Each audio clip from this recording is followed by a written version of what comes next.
तो दोस्तों, जो एक टाइम पे चाइना ये बोल रहा था इंडिया से कि मैं तुम्हारा जो इसरो है उसका खेल ख़त्म कर दूंगा, और अमेरिका से बोल रहा था मैं स्पेस एक्स और जो नासा है तुम्हारी स्पेस एजेंसी है उनका खेल ख़त्म करके रख दूंगा, क्योंकि आज हम इतना बड़ा रॉकेट टेस्ट करेंगे जो कि अगर फ्यूचर के अंदर 100 सैटेलाइट स्पेस में जाएंगी तो 100 में से 50 से 60 मिसाइल तो चाइना ही अपने इस रॉकेट के द्वारा लॉन्च करेगा। और आज के टाइम पे उसके मुंह पे इतना तगड़ा तमाचा पड़ा है कि आने वाले फ्यूचर के अंदर कभी भी वो इंडिया या फिर अमेरिका के बारे में ऐसा नहीं बोलने वाला। तो इस न्यूज़ को जानने से पहले अगर आपने सब्सक्राइब नहीं करा तो आप सब्सक्राइब कर लो, क्योंकि ज़्यादा लोग हमारी वीडियो देखते हैं पर लेकिन उन्होंने सब्सक्राइब नहीं कर रखा।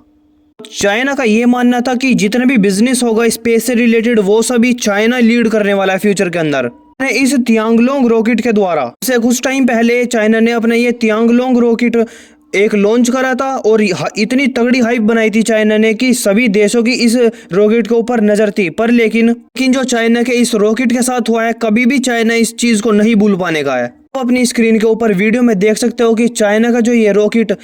इंडिया और अमेरिका के जो रॉकेट है वो ऊपर की साइड जाते हैं, यानी कि स्पेस की साइड जाते हैं, पर लेकिन इनका तो रॉकेट उल्टा धरती के साइड आ रहा है, यानी कि धरती पे ही लैंड हो जाएगा। बिल्कुल ही आपको देखने को भी मिल रहा होगा स्क्रीन के ऊपर, क्योंकि इस रॉकेट को आसमान यानी कि अंतरिक्ष में जाना चाहिए था, पर लेकिन ये तो धरती पे आके गिर गया और धरती के ऊपर इतना तगड़ा इसमें ब्लास्ट हुआ कि दूर के जो आसपास के जितने भी इलाके हैं वहाँ पे बहुत ही ज़्यादा इफेक्ट देखने को मिला है। इससे पहले तो चाइना से ये क्वेश्चन पूछना चाहिए कि अपना जो ये इतना हैवी रॉकेट का जो लॉन्च था इसको इतने पास क्यों रखा पब्लिक के, जहाँ पे पब्लिक एरिया बहुत ज़्यादा है, क्योंकि वहाँ पे चाइनीज़ लोग बहुत ज़्यादा मात्रा में रहते हैं और वहीं पे चाइना ने अपना इतना बड़ा रॉकेट लॉन्च कर दिया। अब देख सकते हो कि ये जो रॉकेट लॉन्च हुआ ये एक शहर के पास वाले जगह पे ही हुआ था, और इसके अंदर सबसे अच्छी बात तो ये रही कि जहाँ से चाइना ने ये रॉकेट लॉन्च करा था ये वहीं पे उसी ग्राउंड पे आके गिरा है जहाँ पे पब्लिक एरिया है वहाँ पे नहीं गिरा। और चाइना ये बोल रहा था कि इसके अंदर हम 100% चाइनीज़ माल लगाएंगे। तो आपको तो पता ही है चाइनीज़ माल कैसा होता है। अगर इंडिया बोलता है कि हम 100% यानी कि 100% इंडियन मेड चीज़ बनाएंगे तो उसमें काफ़ी ज़्यादा प्रोबेबिलिटी होती है कि वो काफ़ी अच्छी तरीके से चलेगा और काफ़ी लंबे टाइम तक अपनी एक सर्विस जो होती है उसकी वो देता रहेगा। पर लेकिन चाइनीज़ जो चीज़ होती है उनका तो आपको पता ही होगा। इसी चीज़ का इफेक्ट इनके रॉकेट के ऊपर भी देखने को मिला है कि अंदर अगर थोड़ी बहुत रूस या फिर अमेरिका की टेक्नोलॉजी चुरा के भी अगर ये लगा लेते तो भी इनका रॉकेट सक्सेसफुली लॉन्च हो सकता था, पर लेकिन इन्होंने ये सोची कि हम 100% ही चाइनीज़ मेड रॉकेट बनाएंगे। आपको मैं ये भी बता दूं कि जो अलग अलग स्पेस एजेंसी होती हैं वो अपने रॉकेट के अंदर ऐसा भी सिस्टम लगा के रखती हैं, अगर उनका रॉकेट फेल हो जाता है तो वो हवा के अंदर ही उसको ब्लास्ट कर देती हैं, और ताकि जो ग्राउंड पे लोग रह रहे हैं उनको नुकसान ना हो। लेकिन आप खुद इस वीडियो में देख सकते हो कि चाइना ने ऐसा कोई डिवाइस नहीं लगाया जिससे कि ये रॉकेट को हवा में ही ब्लास्ट कर दे। इन्होंने अपना जो ये सिस्टम लगाया था ये भी फेल हो गया, जिसके कारण वो रॉकेट कंप्लीटली धरती के ऊपर ही आके ब्लास्ट हुआ।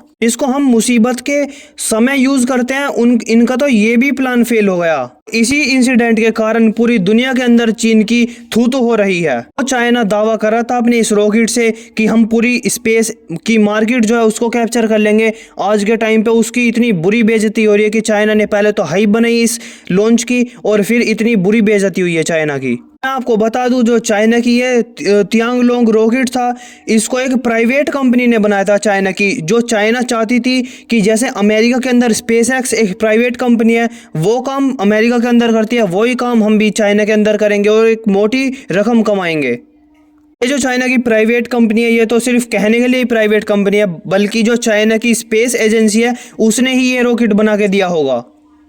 चलो हम यही मान लेते हैं कि चाइना का ये जो प्राइवेट रॉकेट लॉन्च था ये फेल हो गया। तो मैं आपको बता दूं इंडिया ने भी कुछ टाइम पहले एक चेन्नई बेस स्टार्टअप है,